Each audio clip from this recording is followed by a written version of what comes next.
Savathun, the Witch Queen. Her throne world, the Witness.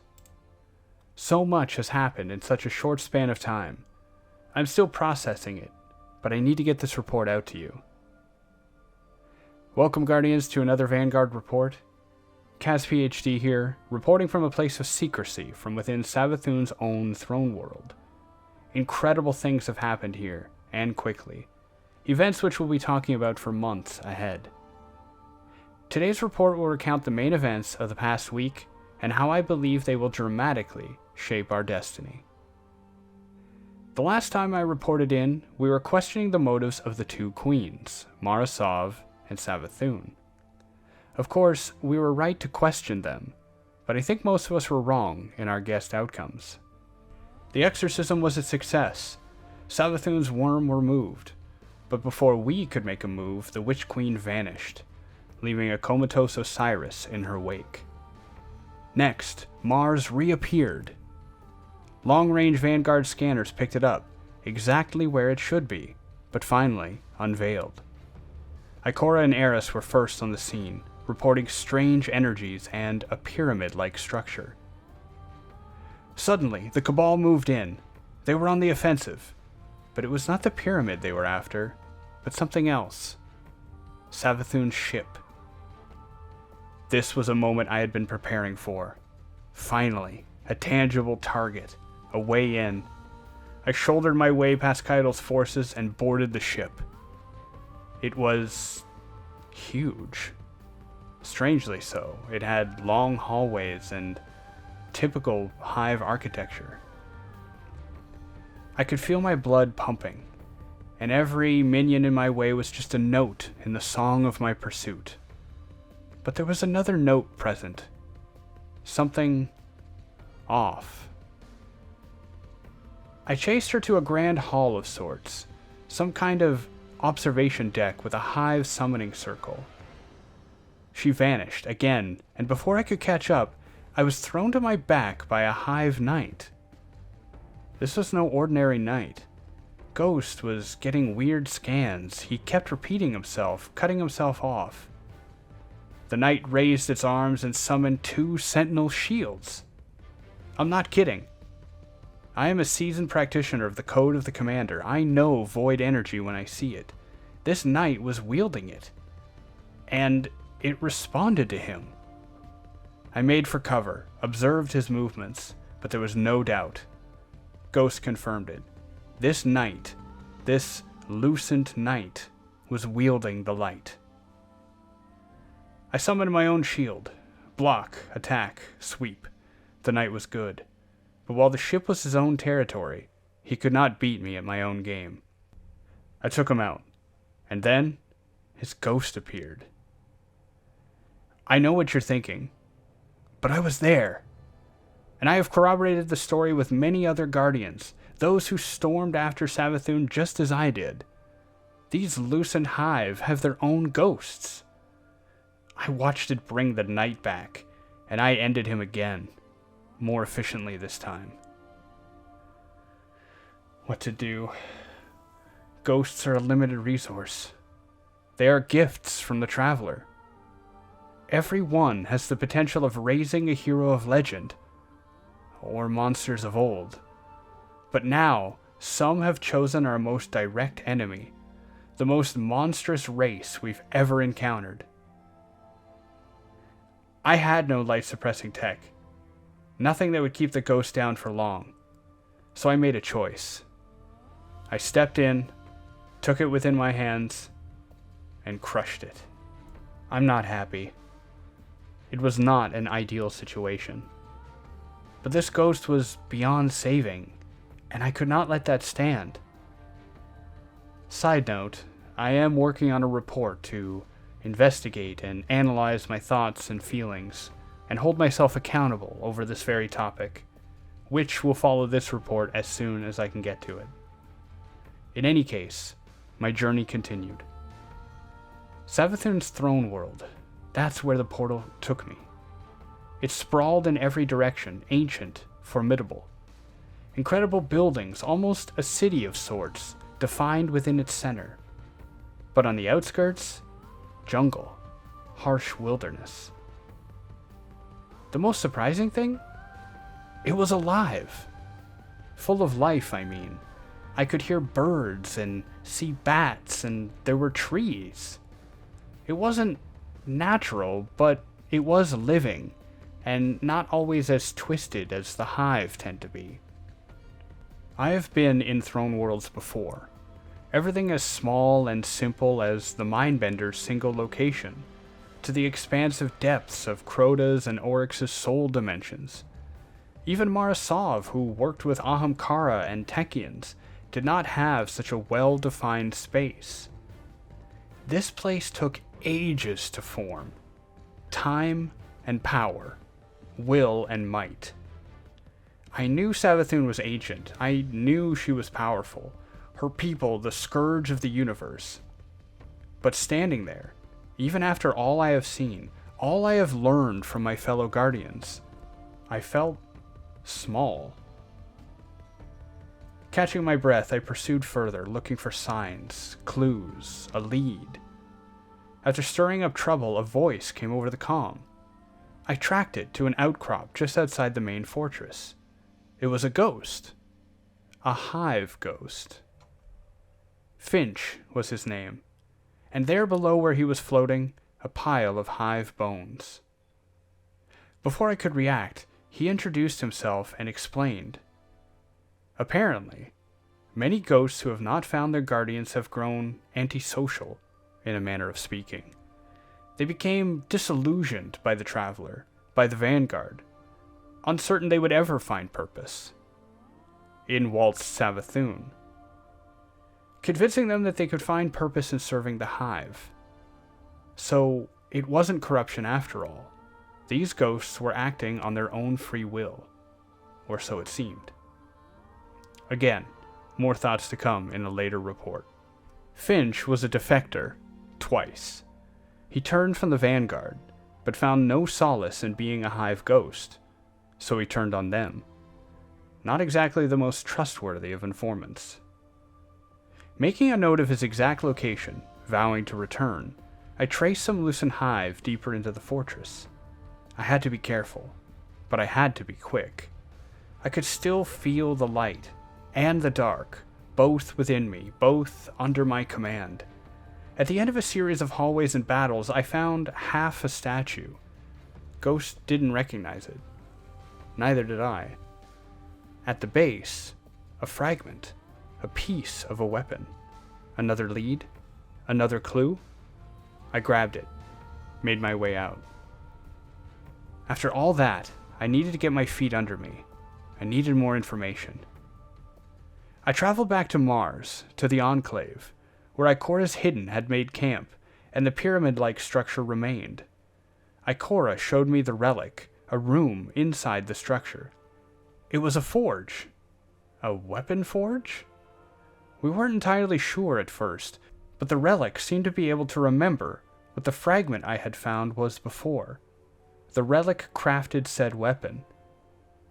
A glaive. 1 part sword, 1 part gun. I knew a lot of Guardians who were going to love this. And better yet, it gave us a clue. The relic used darkness to tap into the memory of what the fragment had been. All across Mars, dark energy rippled, opened portals to other times. Could darkness be tied to memory somehow? Working with the Hidden, I returned to the throne world. Finch tipped me off about the location of a temple worth investigating. Between Hive and Scorn, who had somehow made their way in, I had my hands full, but it felt good to chase a lead. Clearing it out, I found Segura's ghost. I've been haunted, Guardians, both literally and by my own thoughts and memories, but just when I think something is long gone, it resurfaces. When Osiris had pursued Xivu Arath and found her high celebrant, we all thought the ghost had lost. Shattered, even. Well, the shell remained. Conferring with the relic, I sensed that there was more information here, but we couldn't access it. I pushed deeper into Savathun's realm. I tracked down mysterious runes, some kind of waypoint ritual. It was loose, inconsistent, but it was there. Trying to get into the headspace of someone as cunning and perhaps paranoid as the Witch Queen, I traced these runes to a portal, leading to a mirror.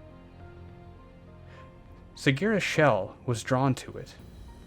Placing it there, a memory appeared before me. Savathun stood before someone named the Witness. In response, she took a new name for herself, and a new form. Besides manipulating the Vanguard, Savathun had a specific reason for impersonating Osiris.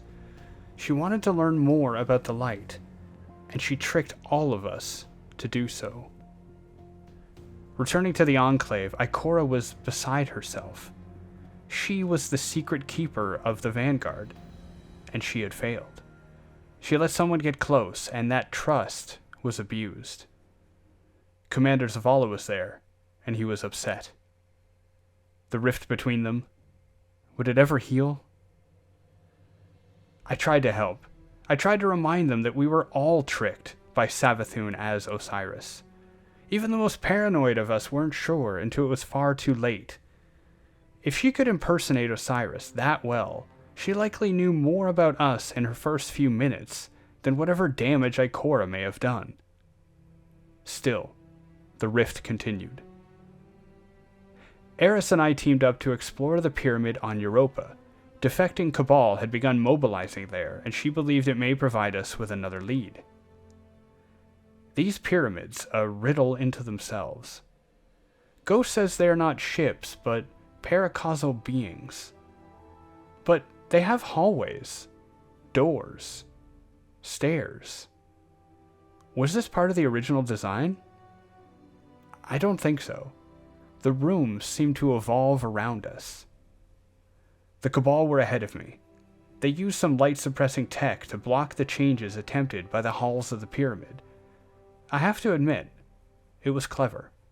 I almost lost myself in there, between the labyrinthine corridors and the entrenched Cabal. But you don't fight on two fronts, and I was the tip of the spear. I broke them. I was relentless. I wanted answers. I was tired of all this chasing. I love a mystery, but this was something more. Something that required urgency. Finally, I communed with the darkness statue. No words, but visions filled my mind. Mara Sov, Savathun, the throne world, and a blade of light.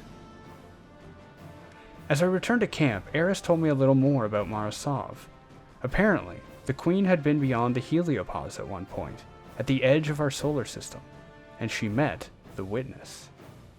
The captain of the Black Fleet, of the Pyramid ships, and that Witness told her the end was coming. If that story sounds similar to one you've heard before, it means you are familiar with Callus. He too said to have witnessed the Black Fleet, to have seen how all would end, and he was changed by it, almost convinced, or at least believing it to be the only, and therefore best, possible outcome. Was Mara as convinced? Eris thought not. I met up again with Finch. I didn't quite trust him, but his intel had helped. I gave him what crumbs of information I could, and he turned up another lead. Savathun had a temple devoted to Xivu Arath, but she also had one for Oryx, and one for who she was before the Hive Gods, when she was called Sathona. I made for the Temple of Oryx. It wasn't easy going. While the main vista of Savathun's world is sublime, beautiful even, these temples were of an older architecture, twisted, deep, entrenched. At the end of it, I saw a statue devoted to Oryx fighting a hive worm god. There, waiting for me, was Alakul. Alakul, the Dark Blade. Former foster son of Oryx, killer of Eris's friend Vel Tarlo, and last put down on the Dreadnought. But Darkblade no longer. Alakul had been blessed by the light. I gritted my teeth. How many times do we have to face our past? How many times do we have to put these nightmares down? Will it ever end? How could these ghosts side with the Hive? It was a tough fight. Alakul didn't remember me, but I remembered him. He chased me, allowed no room to breathe. His minions swarmed my fire team. He summoned more through a ritual I had not seen before, and the fight lasted too long. But Alakul was reckless. His ritual summoned light as well as Hive, and I have been a student of the Traveler for far longer than him. I used that light, channel it into my fists, my shields, my very veins, and I took him down. My ears were pounding. I could barely hear Ghost. My fire team had spotted something odd about the statue, something out of place. Investigating closer, we took a piece of the Tablets of Ruin, the very tablet that taught Oryx how to take. Another ritual, back to the mirror, another memory. When Oryx learned the power to take, Savathun saw past it, saw a through line to the power itself. There, she learned something greater, the power to move worlds from one reality to another. Her plans started coming into focus. Savathun wanted to offer the Traveler a safe place away from its enemies, and when it was safely within her throne world, the Witch Queen would seal the Traveler away. What ambition! Perhaps it was shock or cold analysis, but I couldn't help but admire the scope of Savathun's plans. Obviously they were terrible and would have great consequence for humanity, but to go from a leader of Hive to a kidnapper of the Traveler? And this time, unlike with Gaul, I actually believe she could do it. But we still couldn't find her. Couldn't find out where she would perform this ritual, what was required, nor how to stop it. Nerves were frayed. We made for the Temple of Cunning, the tribute to Sathona. We found a statue, Sathona holding a worm, perhaps the one said to have warned her long ago. Fighting through waves of enemies and illusions, we finally broke free. We made it back to the mirror, and what we saw there will forever change the course of our destiny. After the exorcism, after Savathun had her worm removed by Marasov, she limped to the Traveler. Her power removed, she was dying. She knelt in front of it, invoked the words of the speaker about bravery and sacrifice, and there, on the high plain, she died. Savathun died, but she was brought back by a ghost. Despite all our beliefs, all of our experience, our entire perspective focused on the benevolence of the Traveler, a ghost revived our most deadly enemy, all while the Traveler did nothing, all within view of the Traveler.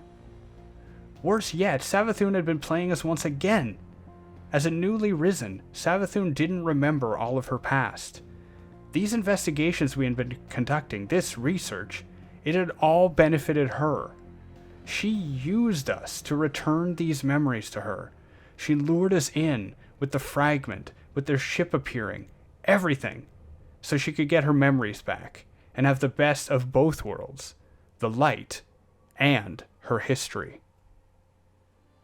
Zavala was pissed. He couldn't believe it. I mean, our entire society had been lifted up, then shattered, then raised again by the Traveler. People pray to it. It's woven into our language, into our thoughts. Guardians have been taught since at least the City Age that our power comes from the Traveler, and that teaching has tried to guide us on the path of serving the Traveler and protecting humanity. But now that an agent of darkness had the power, what did that mean? I've had my own thoughts on this for a while, and again, I need to file a separate report, but thankfully, Ikora saw the path ahead. More on this by the end of the report, but short version, it didn't matter. Savathun had the light, and she had her memories. Our investigations had turned that up, and also her next move. Savathun was going to steal the Traveler from us. If that happened, we might lose access to the light forever. I summoned my dropship, told them to keep me updated. I needed another target, coordinates, clues, something. In the meantime, I would make some noise, pound on the door, cause enough trouble to be annoying, perhaps to slow the ritual. Meanwhile, Ikora returned to the Enclave, using the worm fragment we had recovered. She retrieved a final memory, just as shocking as the one before, but this time, shocking for Savathun. The Books of Sorrow detail the beginning of the Hive. There, on their little world, they were a lesser species, the Krill. Warned of impending doom, the three sisters dove deep. Communing with the Hive worm gods, there they were granted power, and thus began the greatest and most evil empire we have ever seen. We know this. We know the worms give power, but demand tribute. They are always hungry. What the memory showed us is that the Hive were tricked. They thought their end was at hand, but really, the Traveler was on its way to bless them with light. The darkness, or rather the Witness, got there first, lied to them, made them dive deep, away from the Traveler.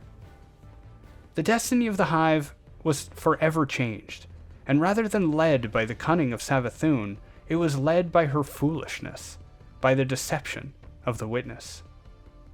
This was the key. This was how we would stop her. Back to the fortress, all the way up. Bells were ringing, legions stood before us, the Traveler had begun to be summoned overhead. It was my toughest fight yet.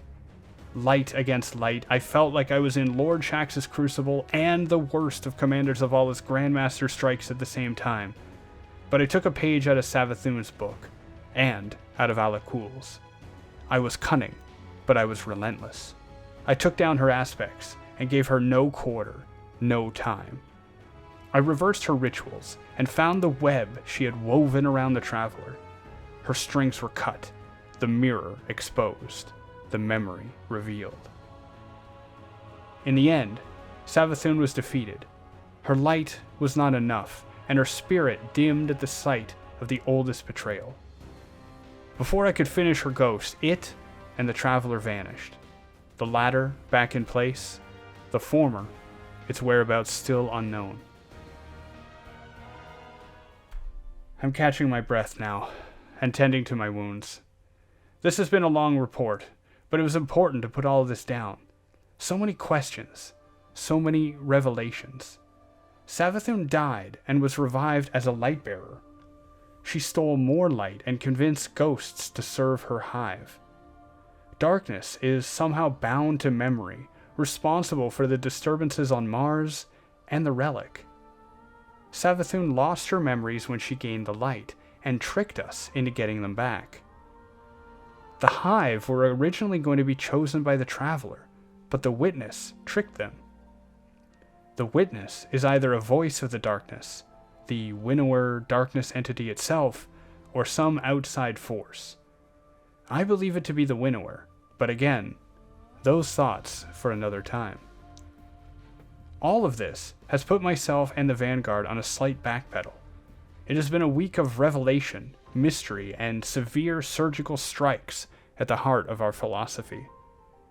While the idea of a less than perfect traveler, less than good light, may not be shocking to most, especially after the years we've had riding the line, discovering stasis, it is still all incredibly frightening, all we have learned. But one glimmer of hope remains. I have had feelings on this matter for a long time. While I didn't originally believe him, Drifter was right, in that the Vanguard and the policy of blind devotion was, indeed, blind, dogmatic. I believe in helping humanity, not serving the light. That distinction caused many arguments with Commander Zavala, but he never pressed it too hard, knowing my heart was in the right place.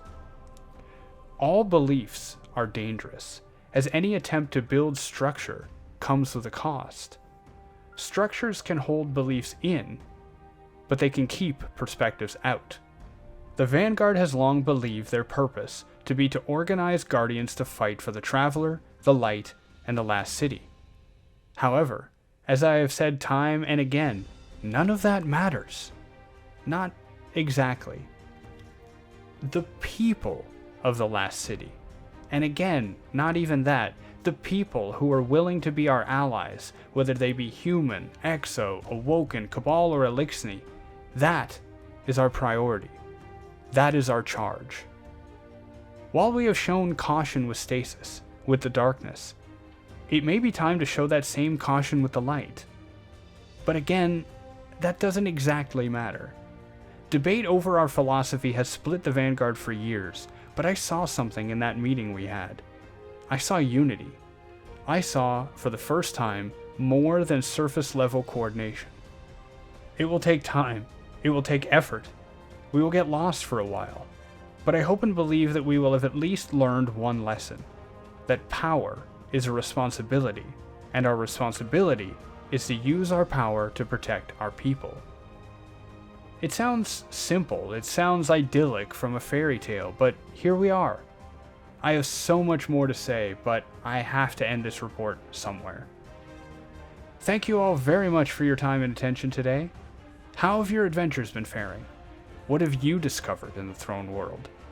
Where do you think our story will go next? Be sure to leave your thoughts. I will do my best to get another report to you soon, but these are dangerous times. In the meantime, and as always, I ask that you be safe, be kind, and I'll see you all next time. Bye now.